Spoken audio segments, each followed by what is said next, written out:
Bonjour, bienvenue dans votre émission Tribune d'honneur.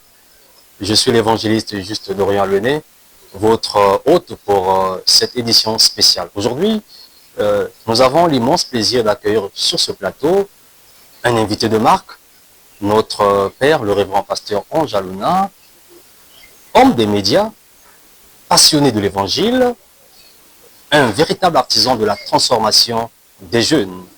Il nous fait ainsi l'honneur de partager son expérience et son savoir. Au programme, nous parlerons du bilan de l'année 2024, les temps forts, les défis relevés. Nous parlerons ensuite de la date historique et mémorable, le 11 février, qui est une date de son anniversaire et également de son ordination. Et nous parlerons de la construction du temple de l'église de la vie en Jésus-Christ, un temple de plus de 1500 places assises. Et nous aborderons certains aspects de la vie chrétienne. Restez connectés avec nous pour comprendre les enjeux de cette émission Tribune d'honneur, votre espace chrétien, où la foi, le partage s'entrelacent afin que votre quotidien soit plus agréable. Bonjour une fois de plus chez vous. Bonjour pasteur. Bonjour monsieur le journaliste. Nous vous saluons et nous vous présentons les vœux les meilleurs pour cette année 2025. Que Dieu vous élève encore, que Dieu vous bénisse abondamment dans l'œuvre que vous êtes en train d'accomplir. Merci beaucoup. Alors nous allons vous laisser quelques minutes pour présenter les vœux à la communauté et à tous ceux qui vous suivent en ce moment. Merci. Alors, en ma qualité de serviteur de Dieu, et le Dieu que nous servons, c'est un Dieu qui n'aime pas l'ingratitude. Et à ce propos, je vais commencer à souhaiter les vœux et les meilleurs à mon père spirituel. Je veux dire par là le révérend Odina Physique. Et je n'oublierai pas et je n'oublie pas la grande communauté de l'Église La Vie en Jésus-Christ. Et je commencerai par tous mes collaborateurs.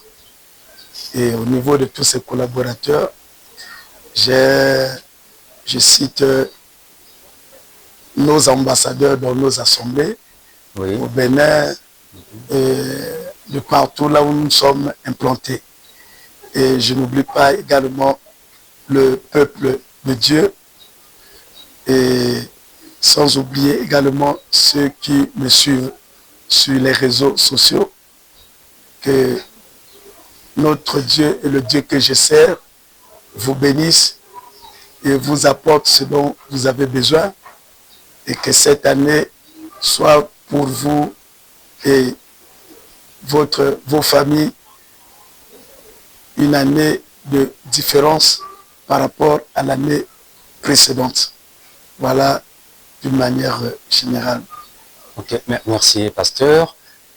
Nous allons directement rentrer dans le vif de notre sujet. Alors, quel bilan faites-vous pour l'année écoulée, l'année 2024? Quels étaient les temps forts, les temps qui ont marqué le ministère pour l'année 2024? Merci beaucoup, monsieur le journaliste. L'année 2024 était une année, nous avons rencontré des hauts et des bas, parce que dans le ministère, il n'y a pas que des fleurs roses. Exactement. Dans le ministère, nous rencontrons des difficultés parce que nous rencontrons des combats, et les mentales pas les moindres.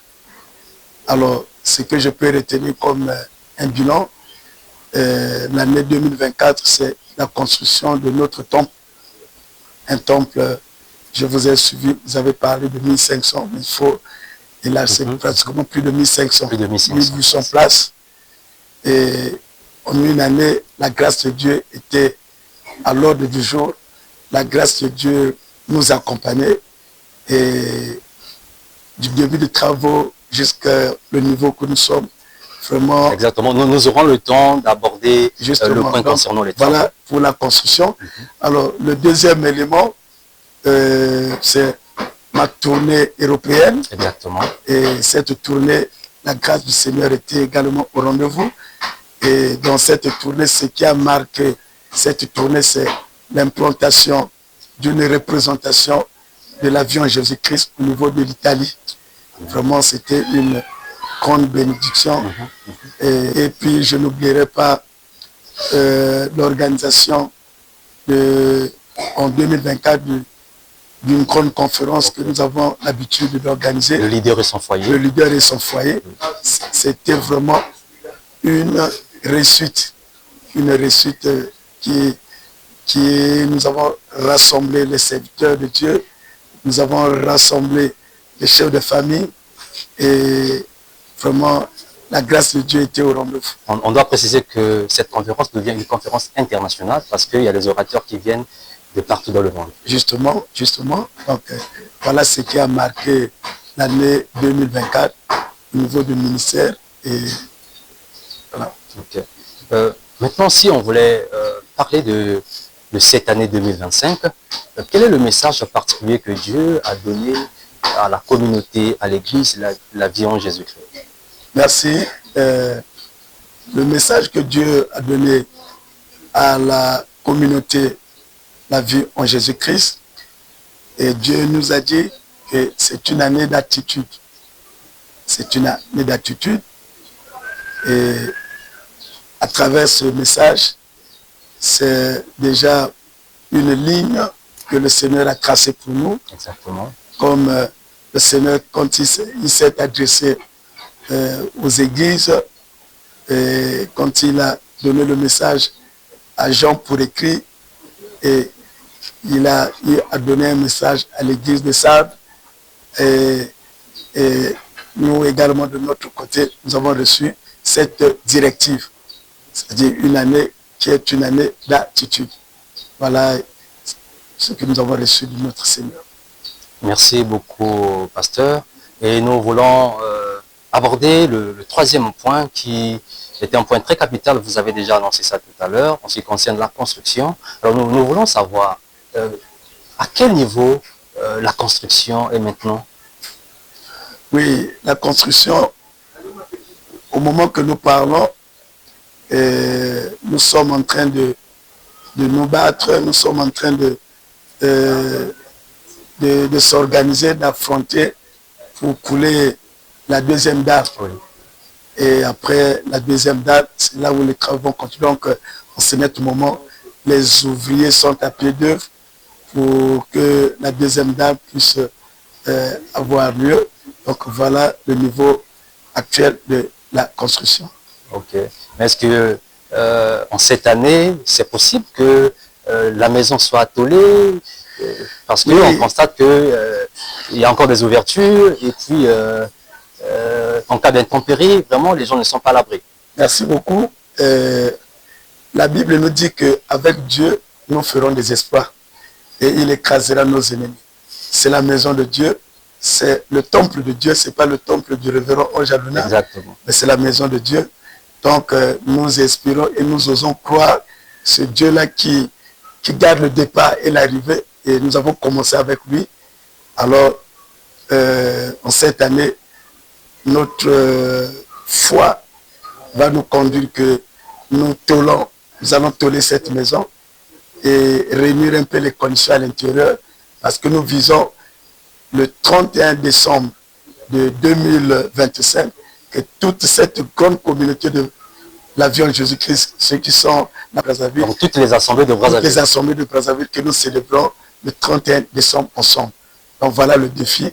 En tout cas, c'est un gros challenge que l'Église va faire face. Merci. Maintenant, si on parlait des perspectives de cette année 2025, quelles sont les grandes lignes, bien la grande vision pour cette année 2025? Oui, pour les perspectives, nous continuons avec la construction du temple. Et ça, c'est l'élément numéro 1. Et de 2, nous avons également, ça sera une année pratiquement où l'évangélisation sera à l'ordre du jour. Et nous allons là où le Saint-Esprit va nous conduire, cette fois-ci, de sortir en dehors de nos frontières pour aller évangéliser dans d'autres nations. Si la grâce de Dieu nous ouvre les portes et nous allons continuer notre travail d'implantation. Donc, et de deux, et former encore les serviteurs, former les disciples, parce que c'est l'élément de base. Et voilà, il y a quelques détails, mais les grandes lignes, c'est ce que je viens de vous faire signifier. Ok, ça c'est pour la grande vision de l'année 2025. C'est déjà une bonne chose. Maintenant, si il y a des internautes, il y a des gens qui vous suivent, certainement il y a ceux-là qui veulent contribuer, participer à la construction du temple. Quel est le message que vous pouvez leur lancer? Merci pour le message. Ceux qui veulent contribuer dans participer à la construction de ce temple de Dieu. Comme je l'ai su le dire, le temple n'appartient pas à quelqu'un, c'est la maison de Dieu. Que tu sois musulman, que tu sois hindouiste, que tu sois chrétien, c'est la maison de Dieu. Alors, pour toutes ces personnes, et vous allez voir devant votre petit écran, il y a les coordonnées, l'adresse de la banque. Vous avez la capacité, même si vous vous retrouvez en Europe, vous avez la possibilité de faire votre virement. Et ceux qui sont ici à Brazzaville, il y a un numéro que nous allons vous confier à travers votre petit écran. Okay. Voilà. Participer dans la construction de l'édifice de Dieu, c'est une bonne affaire, c'est une grande bénédiction. Oui. Donc, je demande aux bien-aimés de ne pas croiser les mains. C'est une occasion de contribuer afin que le Dieu de la Bible ne vous oublie pas. Pourquoi pas le Dieu que je sers et ne puisse pas également vous oublier. C'est une grande bénédiction, bien sûr. Parce que la Bible nous dit qu'il y avait un centenier qui a eu à construire les synagogues. Et lorsqu'il a eu un malheur, lorsque la situation a frappé à sa porte, la Bible dit que les anciens juifs qui étaient à côté de Jésus, et ils ont allé toucher, voir le Seigneur, que tu dois faire quelque chose pour le centenier romain. Parce que quel était leur témoignage? Il a eu à bâtir les synagogues. Il aime beaucoup notre nation. Donc, en contribuant dans la construction du temple, c'est également soutenir notre nation. Parce que c'est une fierté pour la nation. Oui. Et en contribuant dans la construction du temple, sachez-le que vous allez recevoir une bénédiction générationnelle. Okay. Non seulement de vous, de vos enfants, de vos arrière-enfants. Donc, la bénédiction n'est pas la moindre. Voilà, je demande aux bien-aimés de s'associer à nous afin que nous faisons cette œuvre ensemble. Ok, merci. Le message est lancé. Je pense que les internautes ont pris note. Lentement et sûrement, nous arrivons pratiquement au terme de notre émission. Mais nous allons aborder le dernier point. Que vous rappelle la date du 11 février? Oui, la date du 11 février, c'est une date où mon ministère a été reconnu officiellement. Parce que Dieu peut vous appeler. Quand Dieu vous appelle